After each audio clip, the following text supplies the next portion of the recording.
Hello guys, അസ്സലാമു അലൈക്കും. അപ്പം ഞാൻ ഇന്നിവിടെ ഒരു പഴം നിറച്ചതിൻ്റെ റെസിപ്പിയും കൊണ്ടായിട്ടാണ് വന്നിട്ടുള്ളത്. പഴം നിറച്ചതിന് മുൻപ് ഞാൻ പല വിധത്തിൽ ഞാൻ ഉണ്ടാക്കിയിട്ടുണ്ട്. അപ്പോൾ ഇത് ഞാൻ എൻ്റേതായ രീതിയിൽ ഒരു ട്രൈ ചെയ്തത്, അതായത് ഒരു പരീക്ഷണം നോക്കിയതാണ്. പക്ഷേ പരീക്ഷണം വിജയിച്ചു. അപ്പോൾ നമുക്ക് വീഡിയോയിലേക്ക് പോവാം. ഒരു ചീനച്ചട്ടി അടുപ്പത്ത് വെച്ചിട്ട് നമുക്ക് ഒരു സ്പൂൺ നെയ്യ് ഒഴിച്ചിട്ട് അതിലേക്ക് ലേശം അരിഞ്ഞ് വെച്ച് ചെറിയ ഉള്ളി ഇടുക. അതിന് ശേഷം കുറച്ച് അണ്ടിപ്പരിപ്പും കുത്തി അതിടുക. അതിന് ശേഷം തേങ്ങ ഇടുക. തേങ്ങ ഇട്ടൊന്ന് റോസ്റ്റ് ആകുമ്പോൾ പഞ്ചസാര ഇടുക.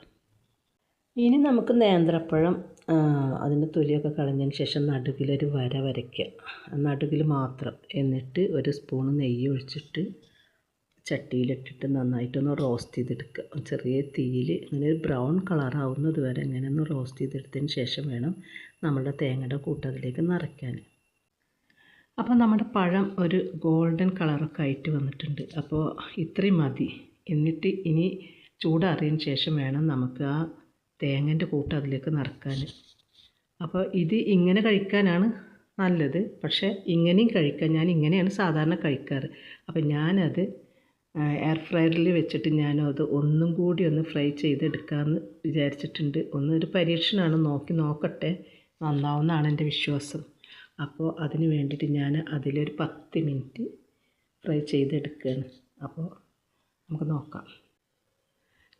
കണ്ടില്ലേ, നമ്മളുടെ പഴം നിറച്ചത് ഒരു കുഴപ്പമില്ല, ക്രിസ്പി, ചെറുതായിട്ട് ആ തേങ്ങയും പഞ്ചസാരയൊക്കെ ഒന്ന് ക്രിസ്പി ആയിട്ടുണ്ട്. അപ്പോൾ നിങ്ങൾ ഇതേപോലെ ഒന്ന് ട്രൈ ചെയ്ത് നോക്കണം കേട്ടോ. പഴം നല്ല പഴുത്ത പഴമാണ്. അപ്പോൾ നോക്കണേ.